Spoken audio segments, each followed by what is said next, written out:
G'day and welcome to the Ball Boys Fantasy Basketball Podcast. Today we are going to be going through some deep league fantasy basketball strategies. We're going to be revealing the order for the Ball Boys Championship 30 League and also answering your questions. Let's go! Oh. Jordan open. Chicago with the lead. Bryant to shot. Not a game. We talking about practice. LeBron James with no regard for human life. Anything's possible. Back out to Allen. His three-pointer. Bang! Curry for three. Wow! Unbelievable. Making it rain in New York. We the North are now we the champions. Not the destination, it's the journey. Mamba out.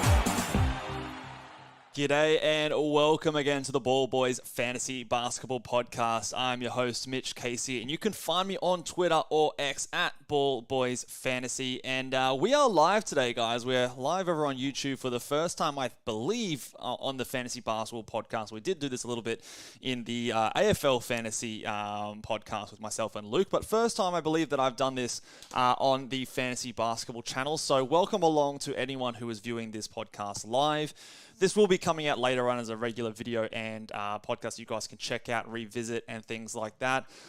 Kind of a different setup for today. We're going to be going through a few different things, like we said, going through a bit of just a deep dive onto deep leagues and strategy when it comes to those types of leagues, because there are a few extra things for yourself to consider when you're doing a 16, 20, 30 team league versus your standard sort of 10, 12, 14 team leagues.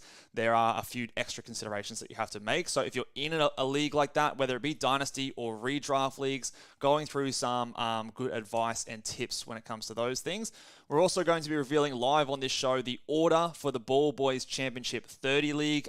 First of all, thank you to everyone who has given a rating and review over on Apple Podcasts. It was very, very kind to see a lot of all those nice words that everyone had to say. We've given out all the invites. We've got 30 people in this league, so unfortunately, if you haven't got your invite by now, unfortunately, you've missed out. We will hopefully be doing this in future seasons, so I will be going back and looking through a lot of those ones for next season, and you will be at the top of the priority for next year. But to those of you who did get in, again, thank you very much for the reviews, and look forward to versing you guys. And we'll be going through some questions at the end there. So, you guys, if you have any questions about anything in regards to fantasy basketball, I'm not sure how many people will be here viewing live, but if there are any questions there, feel free to drop them in the comments, in the chat there. I will get through to them at the end of the podcast. So I'll give you guys, maybe when we get close to that draft order, start popping your questions in there. We can go through them while we're live on the show here, guys. All right, let's get started into the podcast. So first of all, we're talking deep leagues. So how to win a deep league. Now, first of all, what do we define as a deep league? Now, I would define a deep league that is usually something that is 16 teams all the way up to 30 team leagues. So I think those are all you consider deep leagues. Now, there's obviously a big range of roster size and players and how many players you're drafting in that scale of things. But so on these deep league podcasts, just like anything, when we come to starting up a fantasy league, we want to know our rules, okay? So for a lot of these deeper leagues, you might have some different roster sizes for your starting team versus your bench. So for example, when we get to our Ball Boys Championship 30 League, we've got a smaller starting size. So in a regular standard format, typically you've got 10 starters and maybe 3 or 4 players on your bench. That might look a lot different in a deeper league because you're drafting a lot more players. So if we had 30 teams and we were going, 10 starters and then 4 bench, that's a lot of players you got to draft there. So a lot of the times those rosters and starting rosters in particular are smaller, usually also to reflect what an NBA team would look like as well. So what that does mean, it usually heightens the value of those players in your starting roster spot even more so.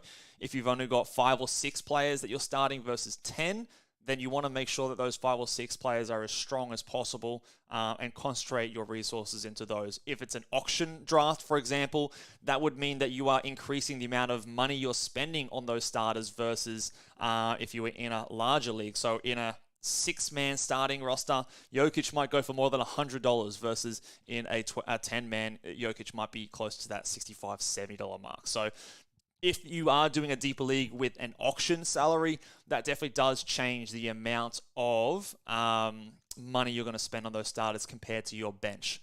Would definitely be the thing. No, if it's a daily changes or a weekly changes leagues, I have a preference that when you get deeper and deeper into more roster size to go to more of a weekly changes format. I have a couple of reasons for this. Number one, and maybe selfishly and personally, I do a lot of fantasy basketball leagues. I have a lot of teams, and I want to be able to do my best in each of those leagues. So when you do a weekly weekly changes roster, that means that you just have to make that decision on who's starting on your team once a week, every Monday or every Sunday night, or whatever it is. And that's going to be your starting team for the rest of that week. And then next week you switch it up again. So the reason I recommend that for the deeper leagues is because when you draft deeper, the ability to stream gets less and less and less the deeper you go, because instead of picking up players that can put up top 100 value in a week, you're picking up someone who's like ranked 300th or 350th or something like that if you're going 30 teams, or 200th or 250th if you're going sort of 20 teams. So the ability to stream is less important, in my opinion, or less valuable. And so what I prefer to do in those kind of scenarios is have the ability to do things like handcuffing, do things like stashing. So players that you think might be big improvers come after the trade deadline or whatever. And that could be an extra layer of strategy when it comes to these deep leagues, because that ability to stream is less prevalent than in your 12, 14 team rosters. So, but if you are in a daily changes league, that would maybe change your strategies. So for example, like we said, in a weekly changes, you might be able to, once you start getting to your bench, start handcuffing. That might become more relevant in something like a weekly changes league versus a daily changes league. You're going to be using all those roster spots. So if someone's like providing zero benefit to your team, whilst the guy in front of them is healthy, then you're not going to really be able to hold them as much, versus if you have someone that is only going to provide value if the player goes down, well, then they can just sit there and it's a weekly changes. It doesn't matter. And then if that player does go down, you can pop them in there and you're going to have really good value for however long that player in front of them is down. And also the last thing I've got on the list here is third round reversal. So I do believe that as soon as you get more than 16 teams deep in a league, that a third round reversal is an absolute must-have.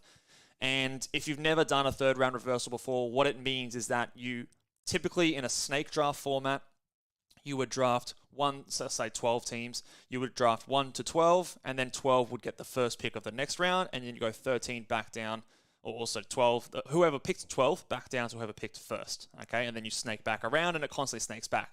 In a deeper league, what I recommend is the third round reversal. So, for example, in the Ball Boys Championship 30, 1 to 30, and then whoever is at pick 30 will get the first pick of the next round. So 30 back down to pick 1. But then instead of that player getting the next pick of the third round, the first pick of the third round, it would go back to whoever was the 30th pick in the first round, and they're going to start that third round. And after that, then we snake like a traditional format. The reason that I recommend this and highly, highly recommend this with deep leagues is because the difference between drafting Nikola Jokic or whoever it is at pick 1 and the guy you're getting at pick 30 is huge. It's massive. And you're not getting the same evenness by having that snake just once. We need to make that snake happen twice for you to get at least a fair shot in competing with those players and teams that have the first few picks, because there is just a significant difference between those early round guys. I think I've said this before, but the difference between someone like a Jokic and someone at pick 30 is kind of equivalent to the player between pick 30 and something like pick 90. It's a big difference. So there's a significant advantage to those guys that get an early pick in that format if we were doing the traditional snake. So having that third round reversal in there, I think, is imperative if you're going to have a deep league. It makes it more fair for the players who happen to get a later round pick. So that way it's a more even, challenging league, in my opinion. So that's what we'll be doing for the Ball Boys Championship 30, and that's what I would recommend for everyone in deeper leagues. Probably 16 teams or more would be my recommendation. You could do it 14, probably not necessarily 12 or anything like that, because that regular snake makes up for it. All right, the next thing that we need to consider for deep leagues, categorical and positional scarcity probably is more prevalent than ever. You've got, for example, 30 teams. That means that you're going to all draft a center, right? There are only 30 starting centers in the NBA. So players that are in like center position eligible are going to be much more scarce. So therefore that might boost the value of that position potentially. Or you might look to just punt that position entirely. That's a different strategy you can go on. The deeper the league, the more scarce positions are, the more scarce categories are. So for example, if you haven't, I would definitely recommend going checking out my statistical scarcity podcast and video. But we talked about the drop-off after the top 25 in, say, something like a free throw percentage is dramatic compared to a lot of other categories. So say you are picking at pick 30, you might not even get a chance to draft a guy who's going to be significantly great in your free throw percentage. So that can start to inform you on certain things like punting, certain things like maybe bumping some guys up because you're not going to pick for another 50 spots. So by the time you take your next pick, it's going to be very difficult to get points. It might be extremely difficult to get free throw percentage or assists. So you might need to reach a little bit further to get those guys that provide that particular value, because there are going to be big gaps between your pick and then the next pick, especially if you are perhaps picking on the turn there. For example, if you pick one, you're not picking again till pick 60. You've got a long way to go. Obviously, it's not going to change your mind if you're drafting Jokic or whatever, but just to give you that illustration of there's going to be a long time between your picks. So getting those categories that are going to dry up later are extra valuable, in my opinion. And it also, in my opinion, now, this could be up for debate as well. There are 30 teams in the league, so everyone's going to be strong in something and weak in others. But I think that punting becomes more viable and more important. With that being said, however, there are obviously 30 players in the league, so it is just inherently more difficult to win. It's a very challenging thing to win a 30-team league or a 20-team league versus a 12-team league. You only have to beat 11 players versus beating 29 other players. So it is more difficult. You've got more sophisticated managers, more likely, because it's just more people. So I think punting is more viable. But you might also, obviously, in a 30-team league, you're going to have people that are punting the same things as you. So there are little things that you can do to maybe differentiate yourself from other teams that are punting the same things, so that maybe soft punting becomes a little bit more viable, where you're maybe just weighting things a little bit differently. There are lots and lots of different layers and strategy to things like that, but I definitely think you're not going to be the best player in every category across 30 teams. It's just not going to happen. You're going to have teams that are stronger than you in certain categories. So it makes sense, in my opinion, to concentrate your efforts a little bit more tightly on perhaps 6 or 7 categories, maybe 8 categories instead of the entire 9 categories there. The last, adjustment or something different you have to consider when you're talking about a deep league is the flyer territory zone. So now, typically, pick 120 and beyond in a regular 12-team league. This is where you start taking flyers. You start targeting guys with upside. They may not necessarily be guys with certain roles. They may not be guys that have done it before. But this is a point where you're onto your bench.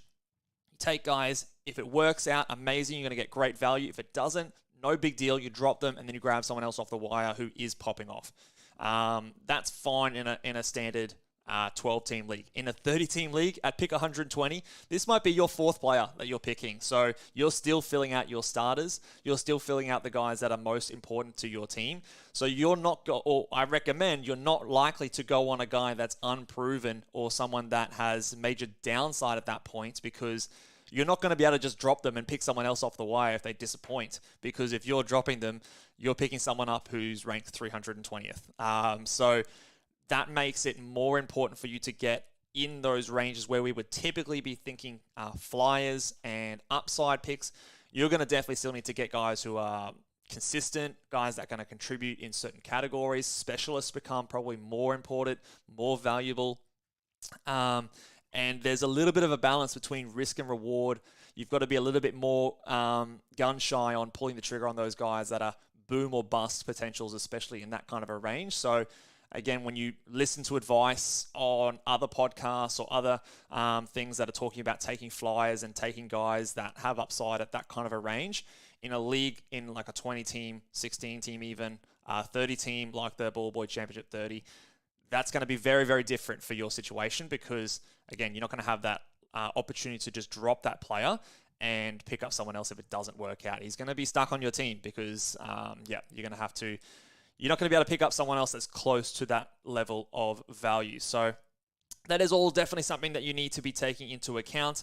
But again, if we go back to the point where there's 30 teams, there's 29 other teams you've got to beat, so you're not more than likely not going to win if you don't take some level of risk. Because, for example, in a couple of Dynasty leagues where I was in a 30-team league or even redraft leagues where I was in 20 or more teams, typically the team that won was the guy that drafted a Lauri Markkanen or drafted a Shai Gilgeous-Alexander when there was like some risk there. We weren't sure about his injury going into the season. We weren't sure about them tanking or something like that. So there was risk. Draft a player like that, he improves 40 spots. You're going to be very, very tough to beat. So the upside is more rewarding. The risk is more detrimental. So it can really shape your season, but it's about kind of balancing that risk versus reward even more so in those deeper leagues. So don't be afraid to take risks, but definitely it's definitely a thing where you've got to pick and choose your spots and moments a little bit more. All right. We're going to go into the draft order and sort that out very soon, but we're just going to go through real quickly for those who are watching along. I won't spend too long for people who aren't in the league. It's probably not interesting, but for the Ball Boys Championship 30, just to go over the rules. If you are ever keen on trying out a deep league, I would definitely recommend it. It's lots and lots of fun. It's a good way to make friends. If you don't have 30 friends, like I don't have 30 friends, I've got you guys listen to the podcast who are joining, which is a cool novelty. But if you want to, I would definitely recommend going over to Fantasy Basketball International, FBIbasketball.com. They've got some really good resources. They've got a really cool Discord channel over there that you can join in on like-minded people that enjoy fantasy, and they do some more things like this, which you might not typically be able to gather up 30 of your closest mates or colleagues to do a draft. But this is how I would more than likely recommend structuring it. So this is how we're doing it for the Deep League in the Ball Boys Championship 30. So it's a slow draft. Now, we're doing a slow draft because it's going to be international competition. There's people from US, Canada, Indonesia, Philippines, Australia, New Zealand, Europe, all across the world. So we're all in different time zones. So very difficult to get everyone on the same page and do a draft smash out in a couple hours. So we're doing a slow draft, which means we've got 6-hour pick limits. So you've got 6 hours to make your pick. The reason that we're doing that, again, just to make it fair, it will go for a long time. It will go for a long time. If you guys are doing any slow drafts or anything else, it will go for a long time. Strap yourselves in. We're going to be drafting for weeks. Just get used to that. It is what it is. You've got 6 hours, so that allows you enough time to, if you're maybe going to sleep and your pick's coming up in a 2-round spot, set your queue, get it ready. And if it's just a couple of spots, you might be able to get the guy that is ready. That can speed things up a little bit. But otherwise, we're going to be patient. We're going to let everyone do this. So we're doing and starting the draft this weekend so that we have enough time to get it all done before the end of the season, or the start of the season, I should say. Like we said, 3rd round reversal. So if you're pick 30, you're going to get pick 30 and 31, and then it comes back to 60, and then you're also going to get back pick 61 as well. Then after that, it starts to snake back. So your next pick won't be for another 59 picks or so. So what would that be? That'd be about 120 you'd be picking next. So that's the way it's going to work out there. We talked about why we do that. 3 injured reserve spots. So if your player gets injured, you can just stash them. You don't obviously have to drop them or anything like that. Stash them in there. Again, it will affect you a little bit more because the player you're replacing that with will come off your bench. You might be only grabbing someone off the waiver wire at 300th ranked guy. So definitely, injury risk is something to consider. It's a 9-cat, standard 9-cats. Your, points, rebounds, assists, steals, blocks, free throw percentage, field goal percentage, turnovers. What did I miss? 3s. Your standard 9 categories. Head-to-head, each category. So you win 7-2. You get 7 points in the win column, 2 points in the loss column. In this one here, we're versing 2 opponents every week. Now, the reason I've done that is because in a 30-team league, if we did one matchup every week, you wouldn't get a chance to verse every team in the league. So there would be a little bit of luck in terms of the opponent you match up. You might miss the team that's doing really poorly. So that's a bit of a disadvantage to you. You might get, verse whatever, all the good teams just so happens it to be. So this way we're getting 2 matchups every week. So everyone will at least verse each other once. We can do that through Fantrax, but when it comes down time to the playoffs, it will go back to that single head-to-head 1v1, and it will be a 16-team playoff 4-week tournament, just like the NBA. So we're going March Madness style. 1st versus 16th, 2nd versus 15th, so on and so forth. So that'll spread over 4 weeks. We are starting the playoffs on the 26th of February, ending on March 24th. So that will be about, I think it's 3 weeks before the end of the regular season, hopefully avoiding any of that crazy stuff at the end of the year. So again, if you want to take that into account when drafting, make sure those are the playoff dates. It's weekly changes, like we said. Lineups will lock as soon as your player starts playing their first game. So, for example, if you've got 4 players playing on the Monday, as soon as they start playing their game, they are locked in and they can't be moved to the bench. Or if they're on the bench, they can't be moved onto your starting roster spot. They can't be moved. If your player doesn't play their first game of the week until Tuesday and you've got someone else in a similar boat on the bench, then you will still be able to make decisions until those players play their first game of the week. But as soon as they play their first game, they are locked in and you can't move them until the next week, which is the week start every Monday. That's the way you can do that.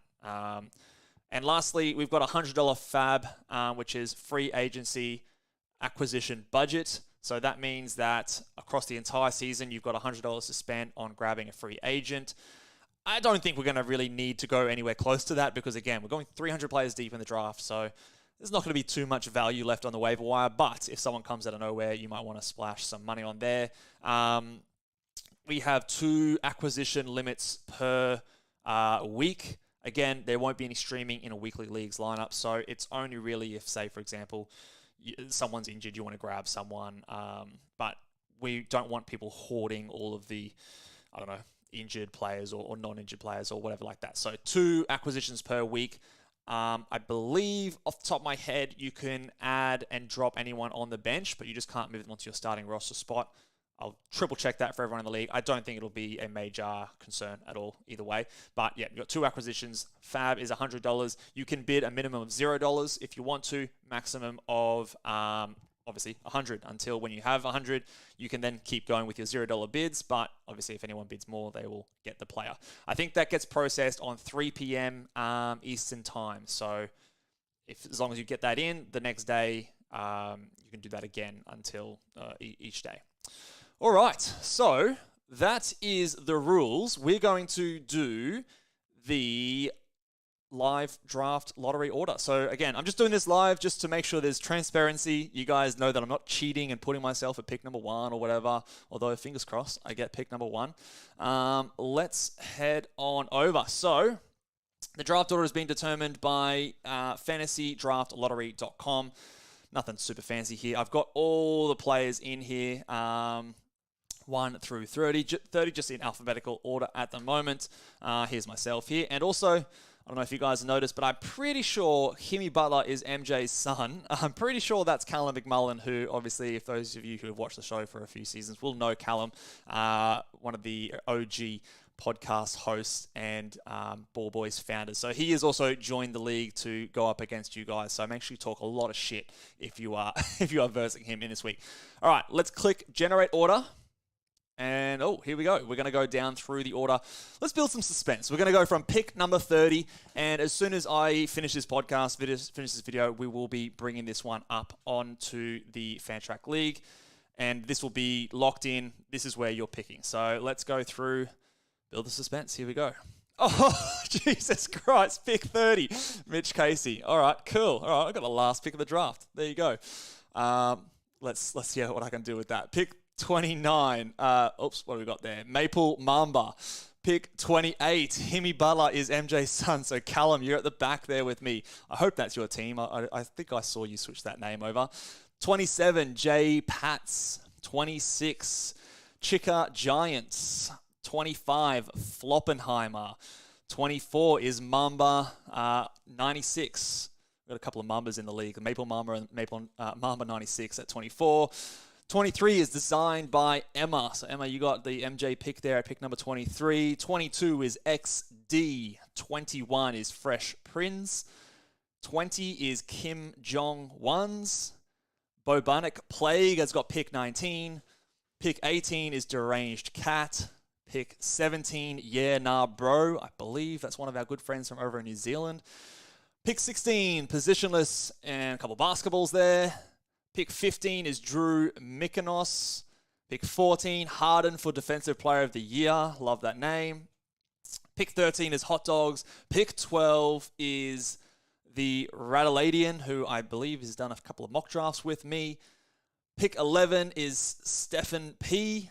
And we are now into our top 10 picks. So I don't know, I can't remember off the top of my head who's still left to go here. But if you are still left to go, fingers crossed for you. Let's hope we get the number one pick. But again, remember, this will all kind of balance out. But it is good to know that before, ahead of time, you know what pick you're going to. So you can start to have a think about who's going to be available for you at that spot. And you can start to think of some strategies ahead of time. Pick number 10, let's do the top 10 here. Rooch FC, another person. I think he's an AFL fantasy fan as well. So, Rooch, you got pick 10. Pick 9, Avoca Dylan is in there. Pick 8, Hurricane Andrew. Pick 7 is Rap. Pick 6 is Wade County. D. Wade County. Pick 5 is Kobe. So, we've got the Mambas at the back, Kobe at the front. Pick 4 is Pickle Rickle. Pick 3 is Giddy for MVP3. Love the Giddy name at pick 3 there. MVP3. Ooh, maybe that's some kind of good luck charm there.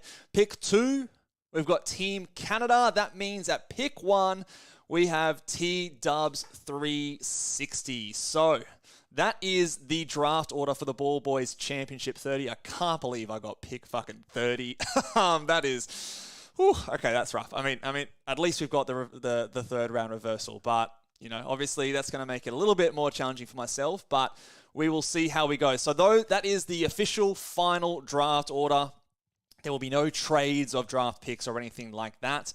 There will be trades during the season if you want to do a trade. All trades will be approved or denied by myself. Absolutely no corruption or working with someone else if you know someone else in the draft or anything like that. If there's any sniff of that, I will be denying the trade and probably blocking your team, and you'll be eliminated. So make sure all the positions are, all the trades are fair. Make sure you're not collaborating with anyone else, but I will be approving. So you will be able to trade once the draft has finished, but no trading of draft picks. So that is it for the Ball Boys Championship 30 draft reveal. Throw down some questions in the comments below, guys. If you have any just general fantasy basketball questions, I will maybe just spend another... How long have we been going here? We've been going for, 30 minutes or so. So we'll spend another maybe 4 or 5 minutes, depending on how many questions we have here. If you want to drop them down in the comments or the chat below, I will answer as many as I can. If you're in the league with me, then maybe the answers will be honest or not. I don't know. It's game on now, guys. It's all on. So remember, the draft will be starting on... for the Ball Boys Championship 30. The draft will be starting on October 1st.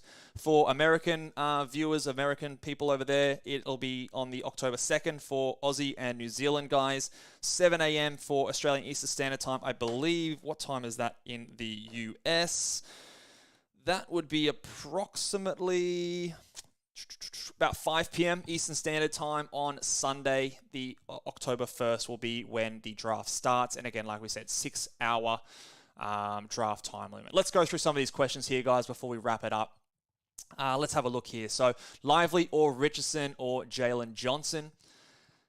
If we're talking deep leagues, I think Richardson is the guy who's most guaranteed to return that value. So if we're talking deep leagues, I think Richardson's going to be someone who starts. I'm assuming we're talking Josh Richardson. In terms of upside at this spot, I think that Lively probably has the highest upside there. Talks about him potentially starting. I would give it a 20% chance that he starts opening night. I think it's possible. I don't think it's likely. I might go as high as to say 50% chance he starts at some point throughout the season. So in that situation, if he's starting versus Josh Richardson starting, I probably would back in Derek Lively. You've at least got the blocks, the rebounds. He should be decent from the field as well. He's not going to give you assists, steals. He's not going to score a lot either. So it'll be interesting to see how he goes. But that news of him potentially pushing for a starting spot is definitely moving him up. I do really love Jalen Johnson, though. But again, if you're talking deep leagues, he is someone that the upside is is still there, but the risk is still there as well because I don't actually expect him to start opening night. I think that Bay and Hunter will get that ahead of him.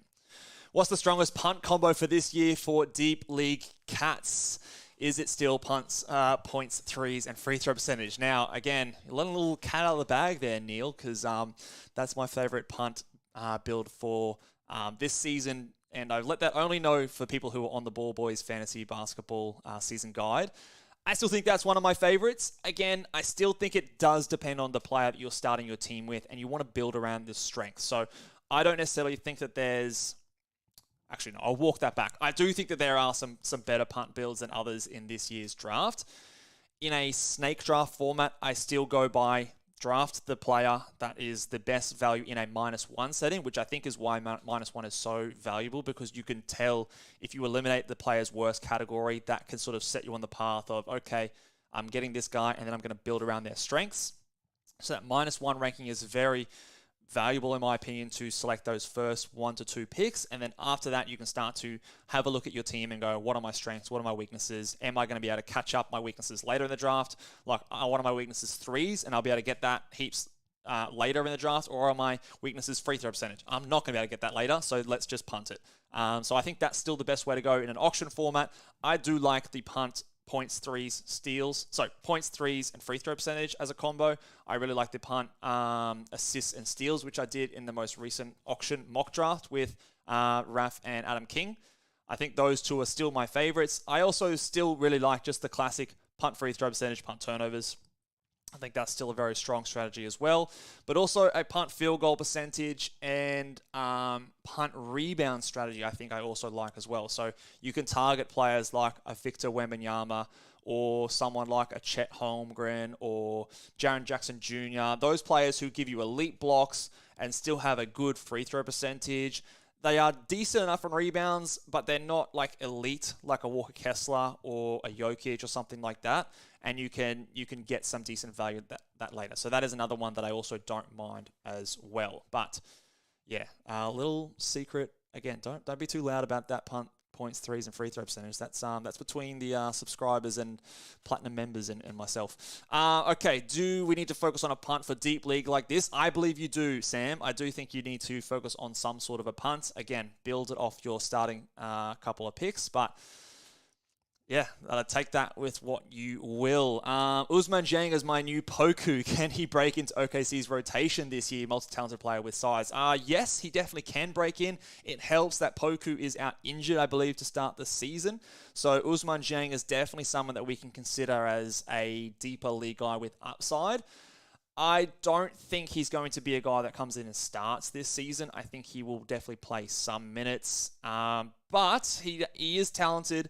He is someone that has the size and the athletic tools to do something this season, but I don't know if I'm super high on him, quote-unquote, breaking out this year at all. But he can definitely do something there. If you select your weekly lineup and your player gets injured first game, you can't replace him for the remaining games of the week or a bench player. No, unfortunately, you can't, Adam. So that is, again, part of the luck of the draw. It is probably the downside of the weekly lineups. There is always luck involved in fantasy basketball. That would be one of the more unlucky situations. So yeah, once they are in, they are locked in. If they do happen to go down first minute of the first game, that is unlucky. It is something that, as much as we want to, it is really hard just to eliminate the luck element in fantasy basketball, especially when you're doing something like a head-to-head format. So, yeah, that is a tough one. It's something that we're just going to have to cross our fingers with. But again, like in any format, if your player goes down and gets injured, it's going to suck for you. It might suck even more in this kind of a format, but that is, I guess, something that we try and game plan for as well. So that might do it for us today, guys. I don't see any other questions coming through here.